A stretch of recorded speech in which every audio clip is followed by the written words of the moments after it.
శివుని అత్యంత ప్రీతిపాత్రుడు, స్నేహితుడు, తనే స్వయంగా వాహనంగా మారి ఎల్లప్పుడూ కళ్ళలో పెట్టుకుని చూసుకునేవాడు నంది.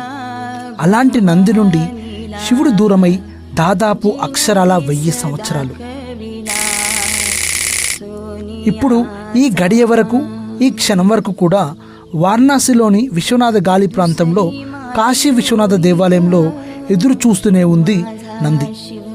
కాశీ విశ్వనాథ దేవాలయం శివునికి అంకితం చేయబడిన హిందూ దేవాలయం.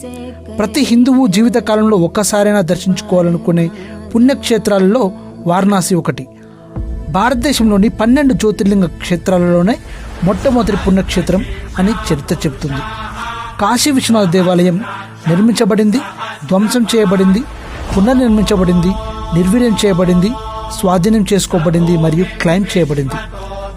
అనేక దండయాత్రలను, కాలం పెట్టే పరీక్షలకు ఎదుర్కొని ఎన్నో ఉద్విగ్నభరితమైన క్షణాలను భవిష్యత్తులో ఎదుర్కోనుంది. విశ్వేశ్వరుడు అనగా విశ్వానికి దేవుడు, లార్డ్ ఆఫ్ ద యూనివర్స్. ఈ నంది విశ్వేశ్వరుడు గురించి 1000 సంవత్సరాలు ఎందుకు ఎదురు చూస్తుంది? దానికి గల చరిత్రను ఈరోజు తెలుసుకుందాం. Let's get in to the video.